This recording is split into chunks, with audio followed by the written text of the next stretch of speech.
তো hi friends, শুভ দুপুর। আজকে দুপুরে নিয়ে চলে এসেছি একটা রেসিপি। তো এই রেসিপিটা দেখো, কালারটা কি সুন্দর দেখতে হয়েছে। তো চলো রেসিপিটা তোমাদের দেখাই। এখানে নিয়েছি ছোট ছোট মৌরলা মাছ, তাতে দিয়ে দিলাম কিছুটা পরিমাণ লবণ, তারপরে দিয়ে দিলাম কিছুটা পরিমাণ লঙ্কা গুঁড়ো, তারপরে দিয়ে দিলাম কিছুটা পরিমাণ হলুদ গুঁড়ো।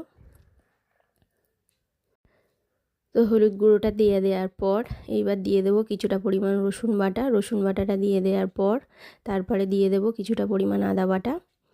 তো আদা বাটাটা দিয়ে দেওয়ার পর দিয়ে দেবো কিছুটা পরিমাণ সরিষার তেলটা দিয়ে দেওয়ার পর দিয়ে দেব কিছুটা পরিমাণ কোচানো পেঁয়াজ।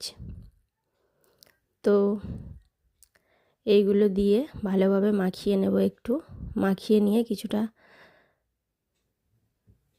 কিছুক্ষণ একটু ঢাকা দিয়ে রাখবো। ঢাকা দিয়ে রাখার পর চলো এবার দেখা যাক এখানে কি কি কেটে রাখা হয়েছে। এখানে কেটে নিয়েছি শীতের পেঁয়াজ কলি আর আলু।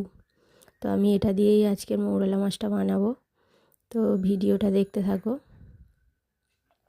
এখানে কেটে নিয়েছি কিছুটা পরিমাণ টমেটো, আর বসিয়ে দিয়েছি কড়াইতে দিয়ে দিয়েছি তেলটা ভালোই গরম হয়ে গেছে। তারপর আলু আর পেঁয়াজ কলিটা দিয়ে দিয়েছি, দিয়ে ভালোভাবে নাড়াচাড়া করে নিলাম।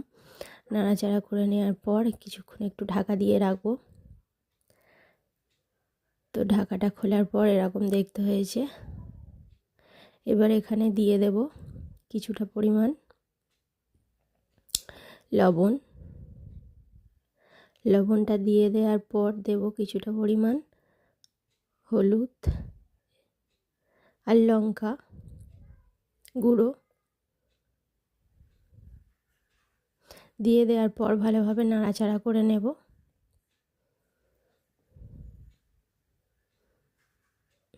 এবার দেব কিছুটা পরিমাণ আদা বাটা, কিছুটা পরিমাণ রসুন বাটা দিয়ে দেওয়ার পর এবার আবার একটু ভালোভাবে নাড়াচাড়া করে নেব। নাড়াচাড়া করে নেওয়ার পর এবার এখানে দেখতে হবে যে আলুটা একটু হালকা হালকা সিদ্ধ হয়েছে কি না।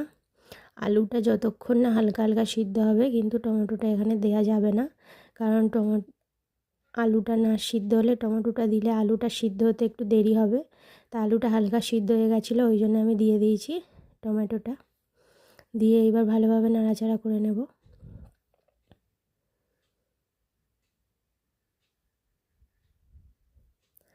তো এরকমভাবে নাড়াচাড়া করে নেওয়ার পর এবার দিয়ে দেব